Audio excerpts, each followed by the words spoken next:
Today we are going to discuss in this class about poverty alleviation in India.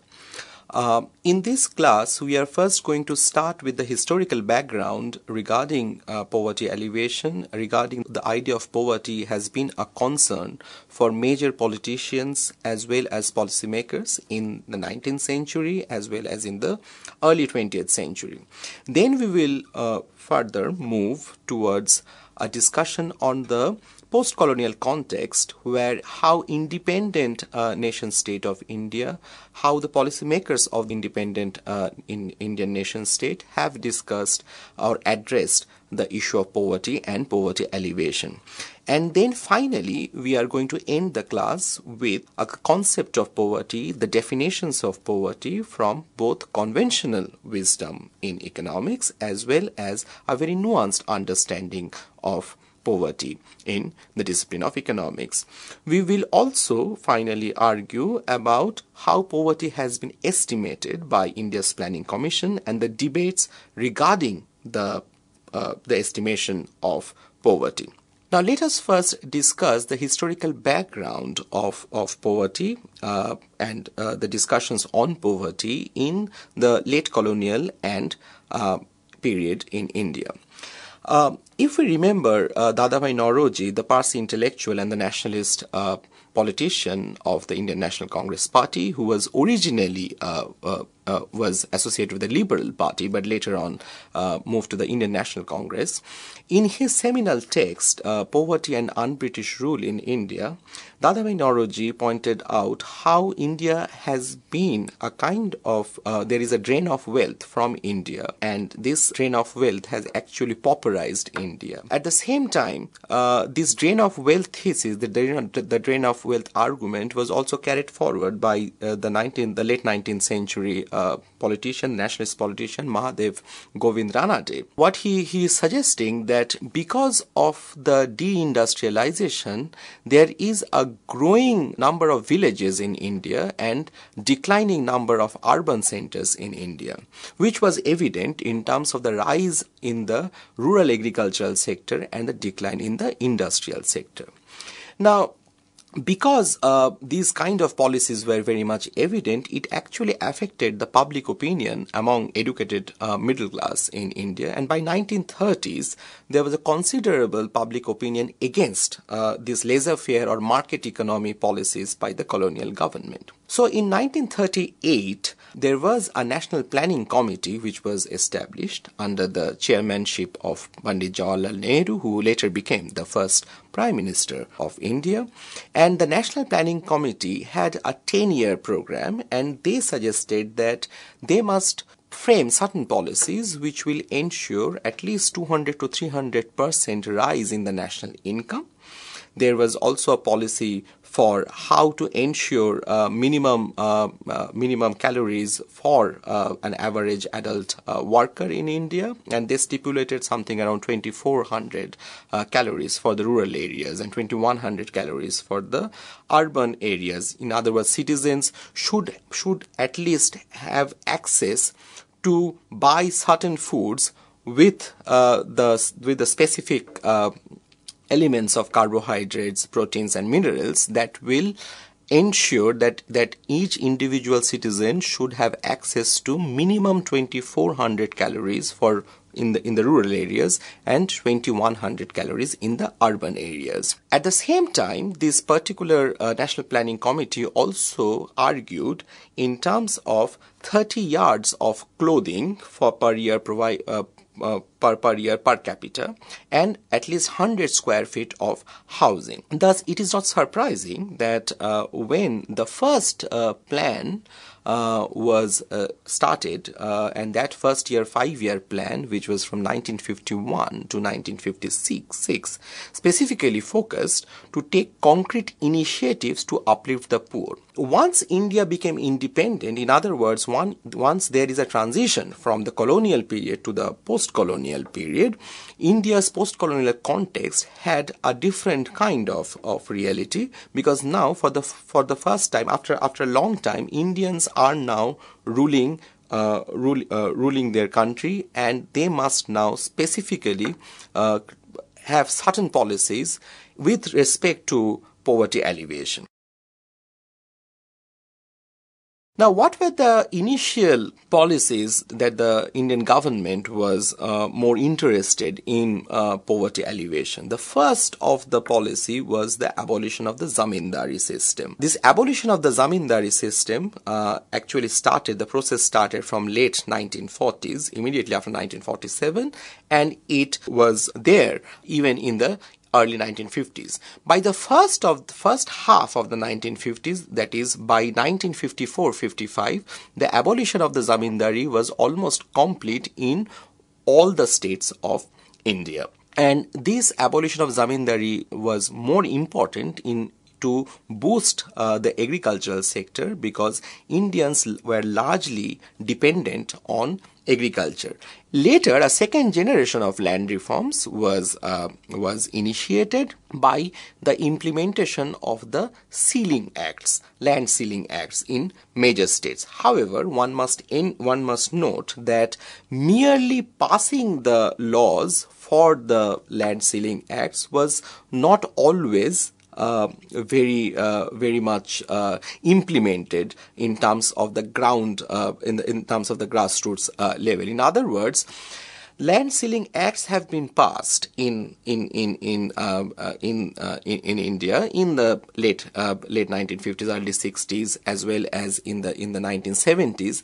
But while the implementation was poor. Apart from the land reforms initiatives, the Indian state also was interested in terms of poverty alleviation through an indirect method, and that indirect method in policy terms was called the trickle-down process. The Indian policy makers were very much in favor of a high growth path. If the economy is rising at a higher rate and at the same time at a faster rate, then the benefits will be trickled down to other poor. That was the conventional idea of the India's policymakers, particularly in the first 2 to 3 plans, which is from 1951 to, let's say, mid-1960s. Now, evidently, these two twin process of trickle-down hypothesis and the second, which is the land reforms, which was reflected in terms of the abolition of zamindari and the land ceiling acts, also had its limitations.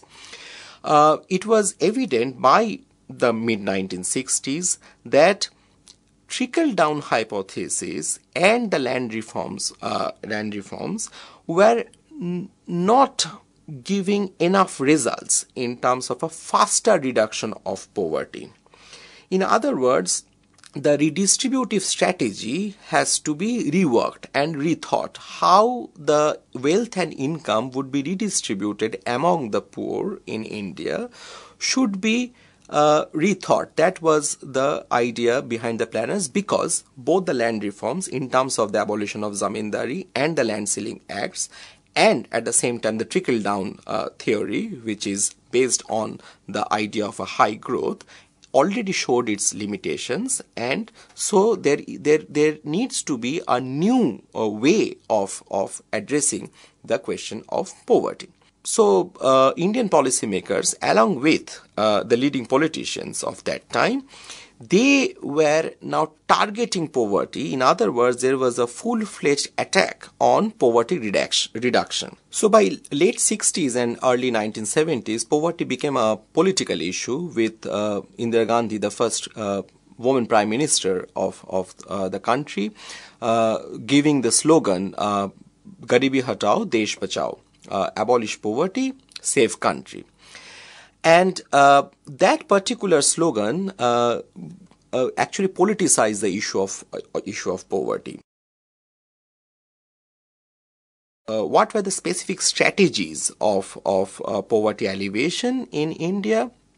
And we will notice that there can be 10 different strategies of poverty alleviation, which is macro level strategies, 10 different macro level strategies for poverty alleviation. The number one is that financial provisions in the budget policy. So there can be financial provisions for eradicating poverty in the central government budget, but it can be also possible in the state government budget. Number 2 is priority objectives in a planned economy.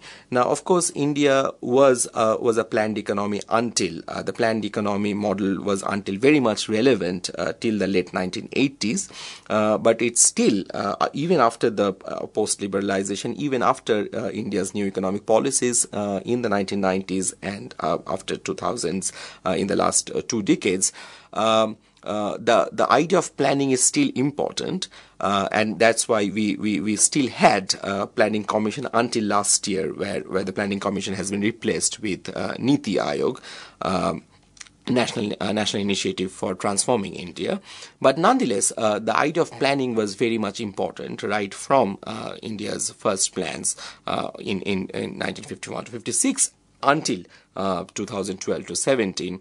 So there is a planned priority objectives in the planned economy. That was the second strategy for poverty alleviation, macro level strategy. The third strategy is subsidy programs. So you have subsidy programs in terms of food, in terms of education, in terms of healthcare, in terms of housing. So these are subsidy programs which can be regarded as a third major strategy of poverty alleviation. The fourth strategy was integrated rural development programs, and you had several schemes within these integrated rural development programs that emerged in India's post-colonial period. Throughout the last 60 years, you have several such schemes within the larger framework of integrated rural development programs. Number 5, the fifth one is food and feeding programs. So you have specifically food subsidy programs like public distribution system, the PDAs. Today you have the National Food Security Bill, which will ensure subsidized food. So there are specific food and feeding programs, midday meal schemes. These are certain very important food and feeding programs.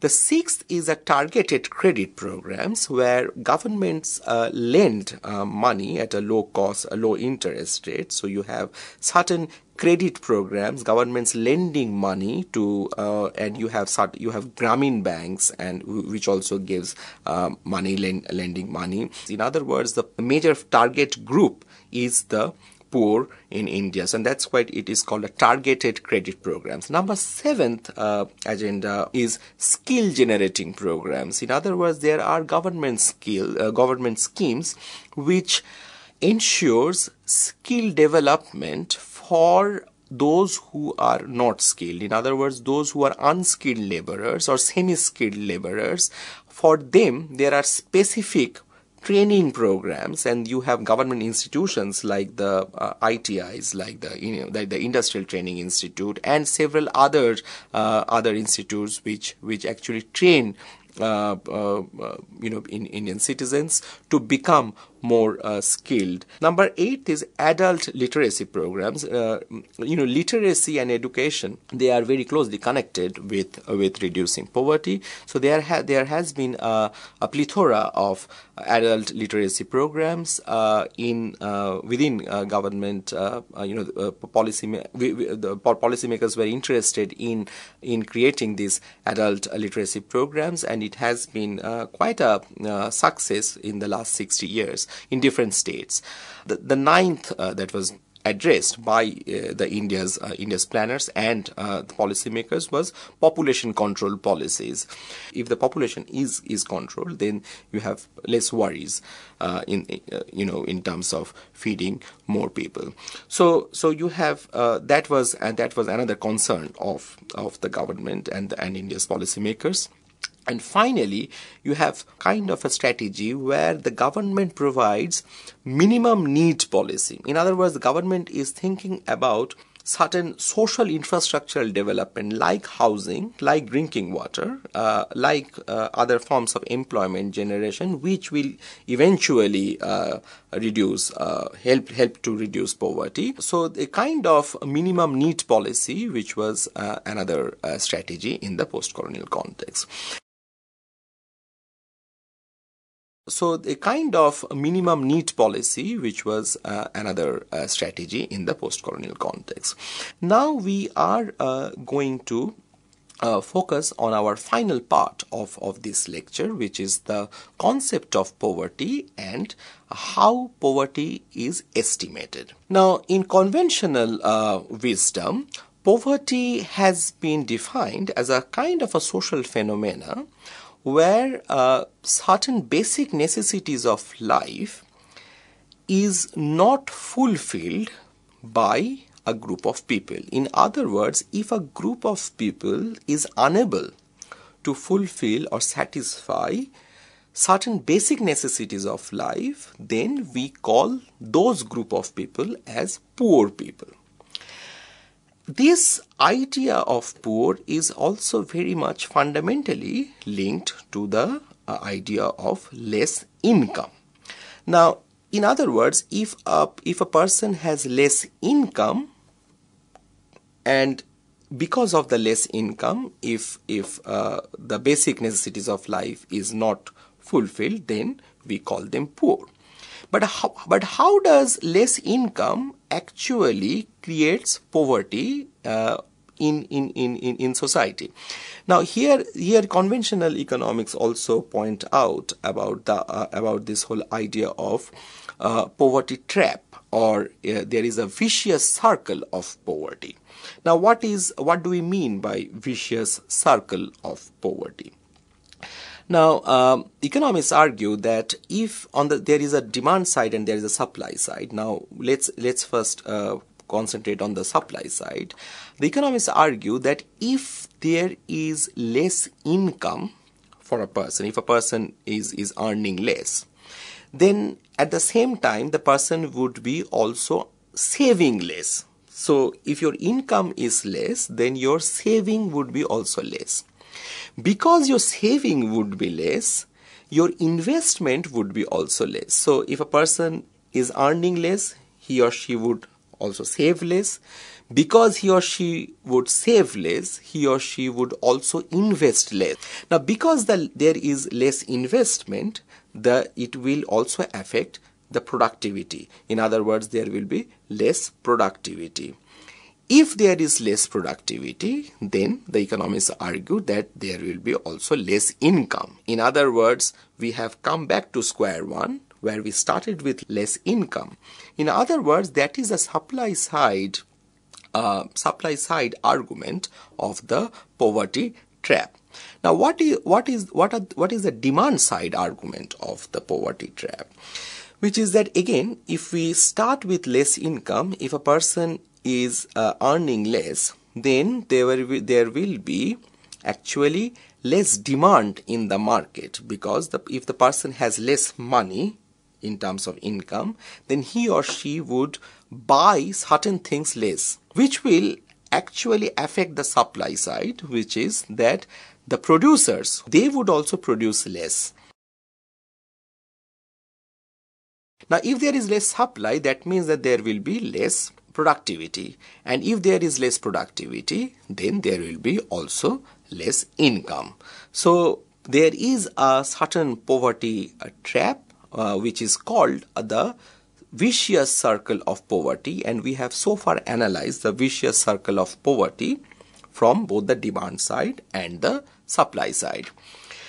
Now, this is conventional economists say that this is not only true for individuals or any person in society, but it is also true for larger societies or for larger countries, that if a country has a less national income, it will ipso facto affect its demand generation, its productivity generation, its investment generation, and it will further actually lead to less income.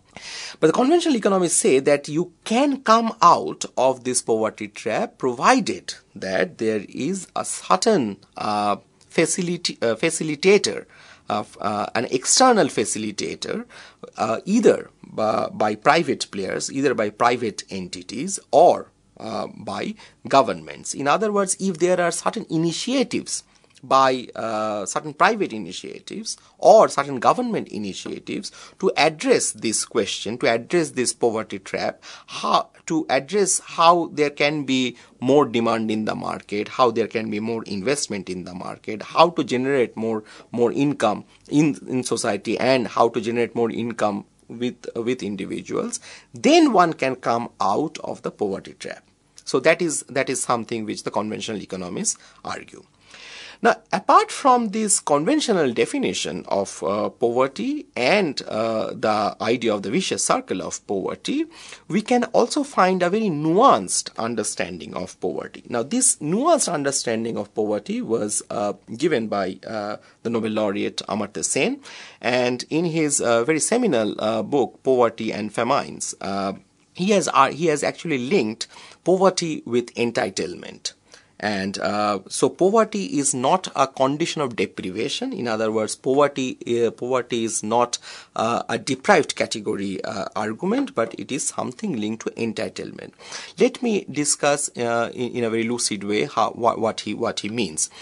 He's saying that poverty certainly means that some people are deprived of certain things, that people do not have certain things which they want to have. But why they don't have those things that they want to have? In other words, if a poor person is not eating, and this eating is, by the way, not like religious fasting, but this which is a voluntary way of starving, but let's say it is an involuntary starvation, let's say. So if a poor person is not eating, not because that there is less supply in the market, but because that the poor person does not have enough money to buy the food in the market. In other words, what he is suggesting, that the poor person, because of his lack of money, is not entitled to enter the market and buy food, and that is precisely why he is starving. And why he is starving? Because he is poor. Why he is poor? Because he has less income, he has less money, he has not enough money, he has not enough money to buy food from the market. In other words, he is not entitled to enter in the market to buy food. And that is what is called this whole entitlement theory. Now, this entitlement theory, according to Sen, is a descriptive one. He is not giving a moral proposition that this entitlement is just or not. That is not what he is providing. He is clarifying that it is something which is a descriptive category.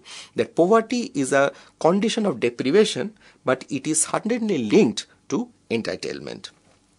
At the same time, he, in his another book, Development and Freedom, Sen is arguing that poverty can be also linked to capability deprivation. Because you are poor or a person is poor, it also minimizes certain capabilities. Because of the lack of those capabilities, people's lives get negatively affected. Now, with unemployment and income inequality, of course, which are certain reflections of poverty, there are certain population groups which can be negatively affected. So that is what he is suggesting, a kind of that poverty is linked to deprivation, it is linked to entitlement, but at the same time it is linked to capability deprivation. We have a planning commission in India which estimates poverty, like that how poverty can be measured. Why are they measuring? Because so that they can know the exact number of poor people, so that they can now frame targeted policies which will specifically target and benefit those who are poor. How do you measure poverty? They measure poverty by estimating a certain standard which they call poverty line. The Planning Commission of India adopted in 1979 a kind of a calorie intake method which they said 2400 calorie intake for the rural areas and 2100 calorie intake for the urban areas. Now this is what they have set the poverty line. Later on, this method also got revised in terms of price indices, because the price increase is happening because of the inflation, and later on that eventually became the Tendulkar method. Now, with the Tendulkar method, by the end of 2009-10, it suggested that 26 rupees per capita expenditure, that will be for rural areas to achieve that particular calorie intake, and rupees 32 per capita for the urban areas. So for a family of 5, they are suggesting that for the rural areas, rupees 4080 per month would be the poverty line, and for the urban areas, rupees 5000 per month for the urban areas as a poverty line. Now this measuring the poverty line has undergone several changes from 79 to at present. But there has been a long debate and controversy regarding this measurement. Why is the controversy? Now, left-wing economists like Utsa Patnaik is arguing that the measuring the poverty is by the Tendulkar method is a flawed one, because the calorie intake method over the years have actually reducing the number of calories for the poverty line. So let's say by mid 1980s, particularly 1983, already 200 calories was made less in estimating poverty. Whereas by the time of 2005, you have by the time of 2005. The calorie intake method estimated something on 800 calories less. And here, Jean Drèze and Amartya Sen rightly points out that because of this controversy, and because such low standards, such low and poor standards of measuring poverty, such low income like 5000 rupees per month and 4000 rupees per month, if that is the way that poverty has been estimated, it is nonetheless very important to say that even with such low standards, why there has been such a kind of such big numbers of poverty, and they estimate that by 2010-11 it was 350 million people in India which are below the poverty line. Whereas Utsa Patnaik's argument is that the number of there has not been a poverty reduction. On the contrary, there has been a reduction in terms of the calorie intake method that was previously used by the Planning Commission.